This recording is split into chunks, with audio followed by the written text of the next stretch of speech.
আসসালামু আলাইকুম বন্ধুরা, আমি মোহাম্মদ তৈয়বুর রহমান। তো বর্তমানে বাংলাদেশের সবচেয়ে বড় আতঙ্কের নাম হচ্ছে রাসেল ভাইপার। তো রাসেল ভাইপার সারা বাংলাদেশের বিভিন্ন জেলাতে কিন্তু ছড়িয়ে পড়েছে। তো বর্তমানে কিন্তু সারা বাংলাদেশের মানুষ এই ভাইপারের কারণে আতঙ্কে আছে, আতঙ্কে দিন কাটাচ্ছে। তো বিশেষ করে রাজশাহী, চাঁপাইনবাবগঞ্জ, এদিকে কুষ্টিয়া, ঝিনাইদহ, খুলনা, বাগেরহাট এই অঞ্চলগুলোতে সবচেয়ে বেশি প্রবণতা দেখা দিচ্ছে। তো বিভিন্ন জায়গাতে কিন্তু রাসেল ভাইপারের অনুপ্রবেশ ঘটেছে এবং সেটা কিন্তু প্রমাণ লক্ষ্য করা যাচ্ছে এবং বিভিন্ন জায়গাতে কিন্তু মৃত্যুর কথাও শোনা যাচ্ছে। তো বর্তমানে কিন্তু এই রাসেল ভাইপার আতঙ্কটা ব্যাপক আকার ধারণ করেছে, আর যার পরিপ্রেক্ষিতে আপনি ইউটিউব বলেন, ফেসবুক বলেন, ইনস্টাগ্রাম বলেন, যেখানেই ঢুকবেন সেখানে কিন্তু ওই রাসেল ভাইপারের নিউজ। তো রাসেল ভাইপার একটা মারাত্মক সাপ, যার বিষ অত্যন্ত বিষাক্ত এবং সেটা যদি আহ, কোনো মানুষের শরীরে বিষ দিতে পারে, সেই মানুষটির কিন্তু বেঁচে থাকার আর কোনো ওয়ে থাকে না। তো যতদূর জানা যায় যে একজন মানুষকে যদি বিষাক্ত সাপটি কামড় দেয়, তাহলে তাকে ১০০ মিনিটের মধ্যে হাসপাতালে নিতে হবে এবং অ্যান্টিভেনম দিতে হবে। তো অনেক সময় অ্যান্টিভেনমে তার কাজ করে না। তো মাত্র 25% মানুষ এই সাপে কামড় দিলে বাঁচার চান্স থাকে। তো বেশিরভাগই কিন্তু মারা যায়। তবে আমাদের গ্রাম অঞ্চল বা মানুষের ভিতরে একটা প্রবণতা কি, যখন কোনো সাপে কামড়ায় তখন কিন্তু ওই মানুষটাকে বিভিন্ন ওঝার কাছে নিয়ে যাওয়া হয় এবং ওঝা যখন ঝাড়পোছ করে আস্তে আস্তে দেখবেন যে কালক্ষেপণ হয়ে অনেকটা সময় কিন্তু ব্যয় হয়ে যায়। শেষ পর্যায়ে যখন হাসপাতালে নেয় তখন কিন্তু ওই রুগীটির সেরে ওঠার কোনো সেই ওয়ে থাকে না এবং তাকে কিন্তু বাঁচানোর কোনো সময় হাতে থাকে না। তো এই জিনিসটা কিন্তু ম্যাক্সিমাম মানুষ আমরা সমাজের ভুল করে থাকি। তো প্রথমে একটা মানুষকে যখন সাপে কামড়ায় তখনই তৎক্ষণাৎ তাকে হাসপাতালে নেওয়া উচিত।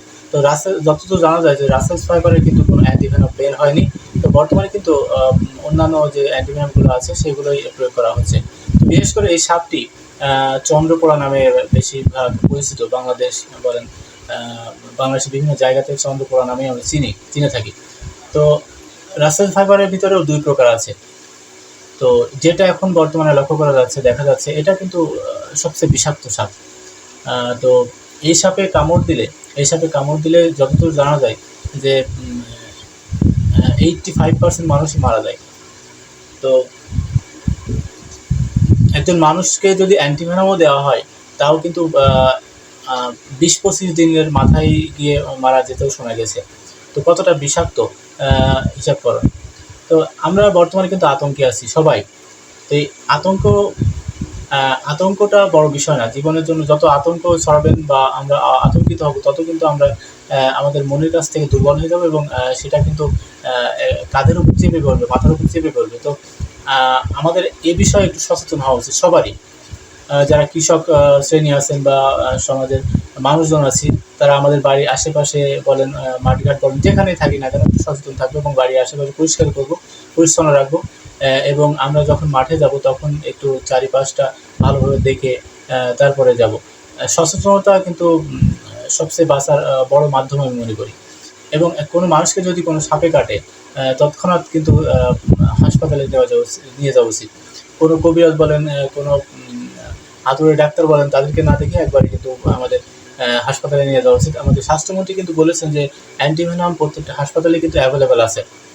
তো অনেকেই বলে থাকেন যে রাসেল ফাইবার কামড় দিলে অ্যান্টিভেনমের কাজ করে না। তো অনেকেই কিন্তু এই বিষয়টা ভেবেই কোনো রুগীকে হাসপাতালে নিয়ে যেতে চান না। মনে করে যে এই অ্যান্টিভেনম দিলেও তো কাজ হবে না, তো সেক্ষেত্রে আর নিয়ে যেয়ে লাভ কী? অনেকে এই কথাটা ভেবেই কিন্তু বসে থাকে। তো এইটা ভেবে বসে থাকা যাবে না, অবশ্যই অ্যান্টিভেনম দিতে হবে। তো হাত মুখ তো আল্লাহর হাতে, যদি তার হাত থাকে অবশ্যই সে বেঁচে যাবে। তো এই সাপে কামড় দিলে যে বিশেষ যে সমস্যা এই সাপে কামড় দিলে, সেটা হচ্ছে যেখানে কামড়টা দিবে, যে জায়গায় ক্ষত করবে, সেই জায়গায় কিন্তু এই ক্ষতটা আস্তে আস্তে পচন ধরে। তো অ্যান্টিভেনমে যদি কাজও করে, দেখবেন যে আস্তে আস্তে কিন্তু ওই জায়গাটা পচন ধরে এবং রুগীটা অবশেষে মারা যায়। তো ভয় পাওয়ার কোনো কারণে অবশ্যই আসুন আমরা একটু সচেতন হই। সচেতনতায় পারে আমাদের এই সকল বিপদ আপদ থেকে রক্ষা করতে। তো ভালো থাকবেন সবাই, দেখা হবে কথা হবে নেক্সট কোনো ভিডিওতে। আসসালামু আলাইকুম।